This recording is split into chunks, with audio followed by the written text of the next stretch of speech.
Okay, here's where we left off.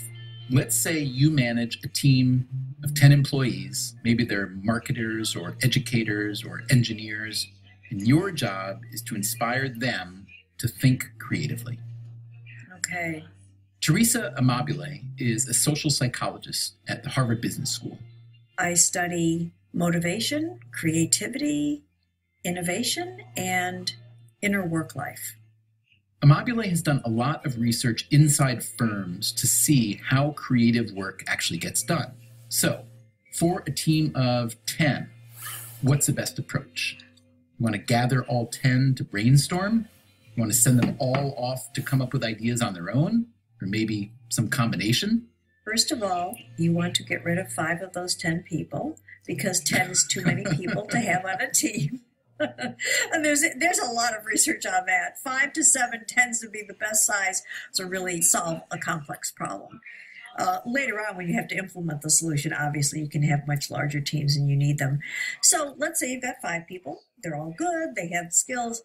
You'd probably do best to have them work together initially and talk about the problem and explore that problem and what some different angles might be.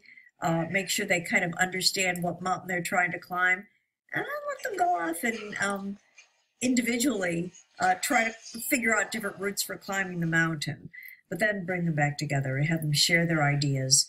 And, ideally they will have that level of trust and openness to each other that they can really bring together the best pieces of thinking. And you'll sometimes see solutions emerge that later literally cannot be traced to any one individual, but they were true hybrids of the ideas of multiple individuals. And what about brainstorming? Is that indeed an effective way to generate good ideas? The practice of brainstorming seems to have originated with an advertising executive named Alex Osborne. He was the O in the famous advertising firm BBDO. Osborne wrote about brainstorming in a 1942 book called How to Think Up. Popular opinion often is that brainstorming is just sort of sitting around and saying whatever comes to your mind, but it's not. That's Charlene Nemeth, a University of California psychologist who studied creativity in organizations.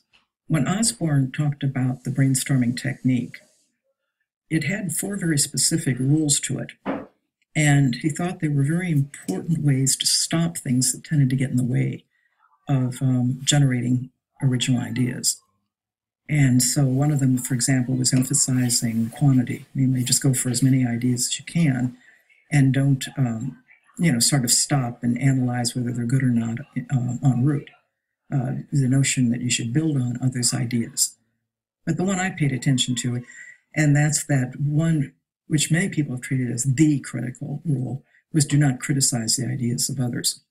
And that has an intuitive plausibility, because you think if someone's going to criticize you, you think, well, I'll just shut down and we're not going to say anything. As a scholar, Nemeth is particularly interested in the role of dissent in organizations. So this cardinal rule of brainstorming, no dissent, essentially, intrigued her. She designed an experiment to test whether the criticism that Osborne warned against actually does shut down creativity in a group. What we did is we essentially changed that one rule. And in one condition, we had the regular rules, we do not criticize. And in the other one, we basically encouraged them to debate, even criticize the ideas of others. They thought that, there would be no creativity. It would be like worse than no rules at all. And the reverse was the case. When you permit debate, even criticism, you open that up. There were more ideas, and they were better quality ideas when you welcomed this criticism and debate. Nemeth also investigated the role of dissent in jury deliberations. As I listened to these tapes over and over and over and over again, what became clear is that when there was a dissenting viewpoint, particularly one that persisted, is that the nature of the deliberation was just much better. They considered more evidence. They considered more ways of looking at the same so-called facts. They were more inclined to look at the downside as opposed to the upside of a particular position that someone was espousing. And they evidenced all the things that really define good decision-making and that you kind of hope you can train people to do. And dissent was doing that. Nemeth argues that dissent is valuable in a decision-making process, even when the dissenter turns out to be demonstrably wrong. Because even when it's wrong, it actually improves the quality of thought and decision-making. Dissent isn't important for the information that it gives. It's important because it challenges your thinking. When you're interacting with someone who honestly believes something very different than yourself, and they're willing to persist and to even pay a price, you can't easily dismiss them. Their challenge gets you to reassess your own position. Charlotte Nemeth has a name for this kind of dissenter: troublemaker. Her most recent book is called In Defense of Troublemakers. A lot of the creatives we've been interviewing for this series embrace the troublemaker title.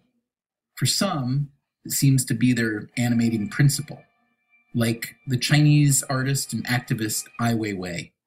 He grew up in a labor camp, his family having been sent into exile because of his father's poetry. Weiwei has been one of his generation's most outspoken critics of China. He's been arrested, beaten, detained, and finally gained his own sort of exile, a much more comfortable one than his father's. He now lives in Berlin, which is where we spoke with him.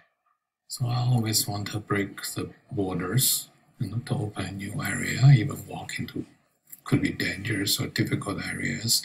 So, I was born like this, someone called it contrarian, you don't want to follow the rules that much, So, You've always been that way.